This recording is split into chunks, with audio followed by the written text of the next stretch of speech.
Valerie, thanks for having me. My name is Jonah Francis. I'm the CEO here at Pansy Home Care. I'm one of the two owners. This company was started by my mother, Pansy Francis. So, yes, it is named after her. I have an interesting story about that as well. And we started in 2013 and currently cover both Hartford County as well as New Haven County in Connecticut. And I know you guys have grown a lot over the last few years and have opened a new office and all kinds of things. So, yeah, tell us how you got started and the origin of the name of your home care agency and all about your mom. Yeah, sure. Much like myself, my mom is an immigrant to the United States. We were born in Jamaica, both myself and my mother. When my mom came to America, her first job she got was being a CNA. Back in those times, this was like, I think 1990. Back in those times, the CNA courses was what, 4 to 6 months long? Fast forward to today, it's 1 week, maybe 2 weeks at most. So, she really got oriented in what great care looks like. But just like we say for our caregivers here, it was the same thing with my mom. And I got that from her as well, which is what we're looking for is a combination of someone that is a good employee and a good caregiver, right? Because those two things are separate and measured separately, but together they make a wonderful caregiver, someone that anyone would be lucky to have caring for them. It's a calling at the end of the day. So from about 1990, my mom was in working as a caregiver for about 30 years before she started the company. And when she started the company, she always had an urge to do. And her story is pretty cool because I think I had the best caregiver as a mom, as a son growing up with my mom, but it was actually proven from the amount of recommendation letters. When I started working with her, I was filtering through as I was trying to make space within her office for myself coming in and starting to support her.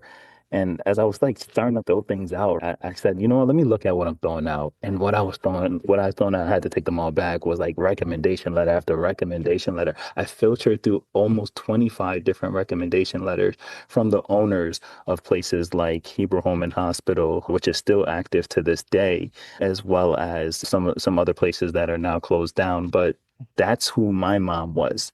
She was the person that oriented and trained and onboarded all new caregivers because they always said, we want you to give them that Pansy's touch. And from then, she took that Pansy's touch, started the organization, and that's what we've been doing. We've been training people to start to blossom and grow under Pansy's umbrella. That's excellent. I love your story. I love the fact that you named the company after your mom and everything about that is it's heartfelt. And you're right. I'm going to rewind on something you said about caregivers not only need to be good employees, but they need to be good caregivers. And you can teach anyone a skill, right? But you can't teach them how to have compassion. So, and it's true. A caring person, and I would say that 90% of the time, most of our caregivers are heartfelt people. And they do this because they want to help, they want to fix, they want to correct, they want to make things better.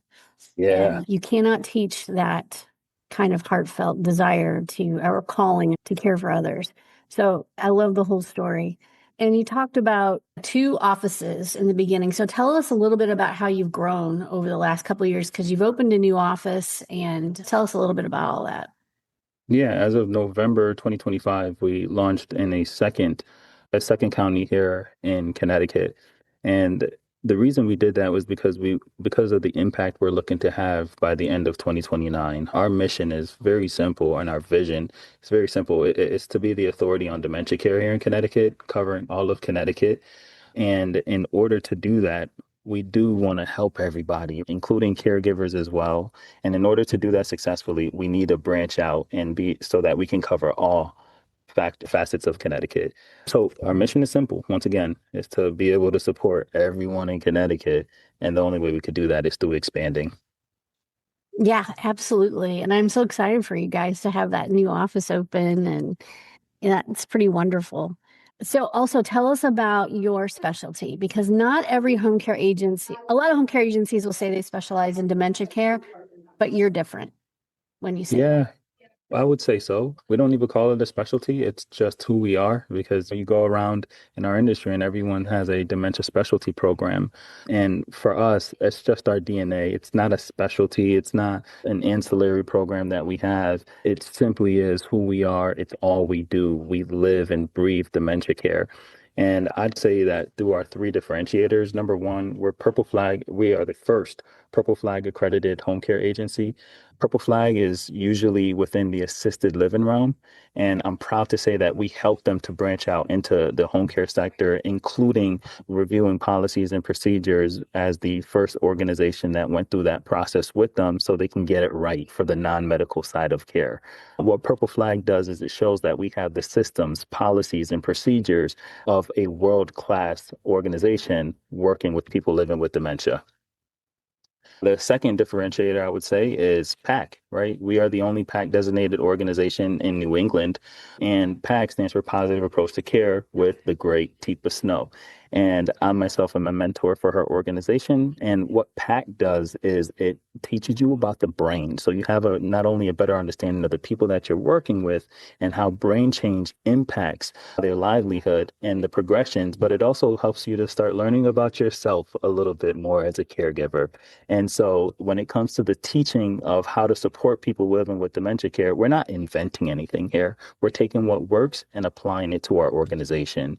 And our third differentiator is we truly believe we have the best caregiver support system in the industry working with people living with dementia. And what we mean by that is from our competent confidence training down to the support that we are providing for our caregivers with our administrative staff, their continued education, and how we're supporting the family.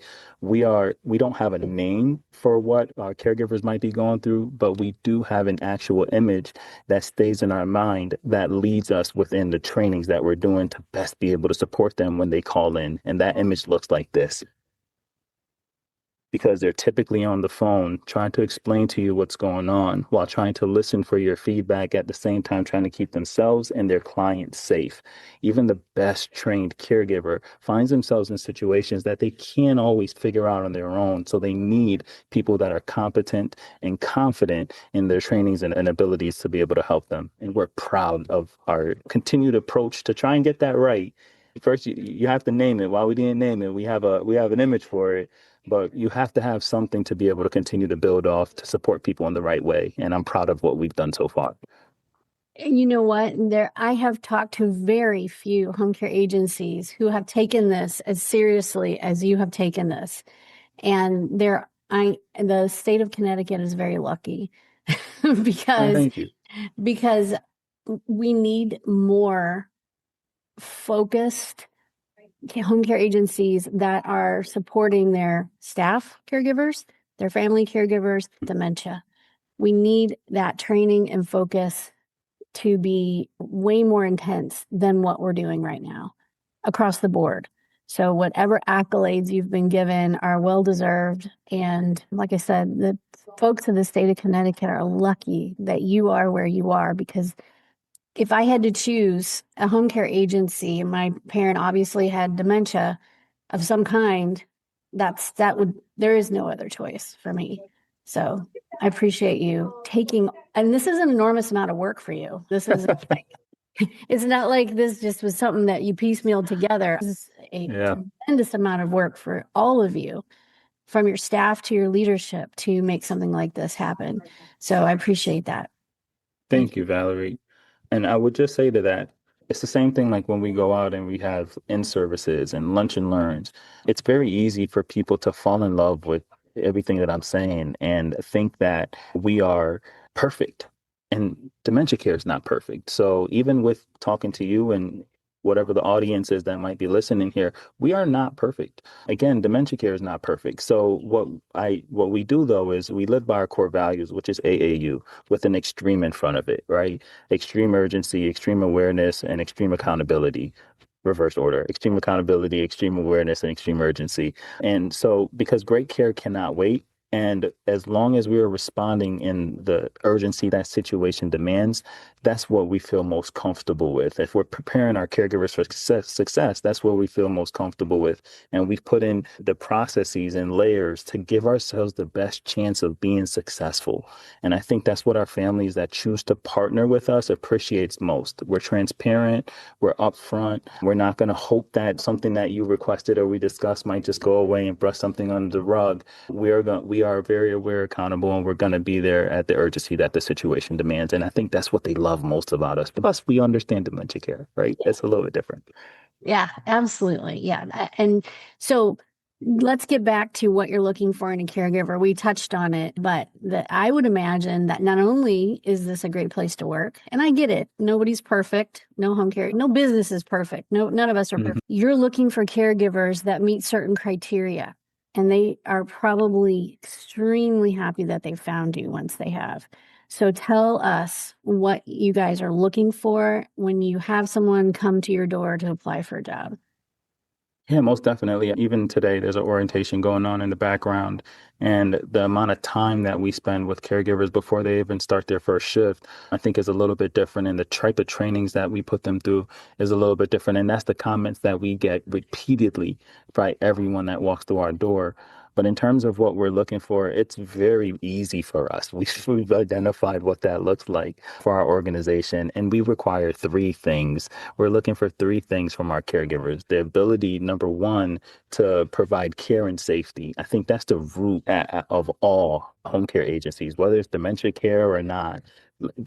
Care and safety, ADLs, IADLs, that's the root of everything. Next, again, we're a dementia focused organization, which means we have to be a relationship focused organization. That relationship, the engagement is what's going to get the buy-in for even on your hardest shift, both for the caregiver as well as for the client, that they're going to want to return the next day at the end of the day, right? Because they've connected in a way that makes their want to provide service at another level than just your Joe Schmo that goes in and supports tomorrow and this was tough. I don't want to go back and doesn't return. So engagement is number two.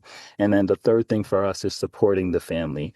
This is something that sometimes can be foreign to a caregiver, good caregiver or not, because sometimes they just want to be hyper fixated on the person that's living with dementia that they're supporting, not understanding that regardless of how that's going in the home, we still have that family caregiver that needs that reassurance, that needs you to do certain things for them that's going to make sense. So what that looks like for us is that they are providing what we call moments that matter, and they're documenting every 2 hours and at minimum on a weekly basis sending us a nice picture that we can forward out to the family. Having a child in daycare and getting those type of notifications, that's what stemmed the idea. It always makes me feel so great to see my son and my daughter smiling, happy, having a good time, learning, doing something. And from what I've seen so far, it makes our clients, their family members feel the same way. They like seeing that. They like the good news. They don't just want to hear when things are challenging. That's so great. You know what? You're on the road to being a consultant as opposed to you need to teach other home care agencies all the things you just said. Taking a picture of them doing something fun, productive, or even just sitting having a conversation over tea or just being comfortable. Yes. Just relaxed, not anxiety ridden, not trying to get out the door, just that nice, calm peacefulness.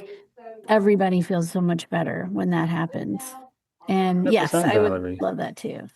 100%. And again, those are our three requirements for anyone that's going to be a memory care partner here with us. So throughout our entire orientation, we're consistently gaining buy-in that so to make sure that number one, they understand that, but number two, they have the capacity to do it and then they want to do it because again, sometimes people think that all the caregiver does is sit there and be on their phone. And let's face it, we are in the 21st century. People are going to do those things, right? They have things to check in. Notifications are coming at 1,000 miles an hour all the time throughout the day. However, what we've just broken it down to is what's just going to be the most impactful things that a caregiver has to do on their shift. And it's those three things for us. It's the care and safety, it's the engagements and moments that matters, and making sure that we're supporting the family members so they still feel good at the end of the day that that their loved one is being cared for in the way that they can't do themselves for whatever the reason is.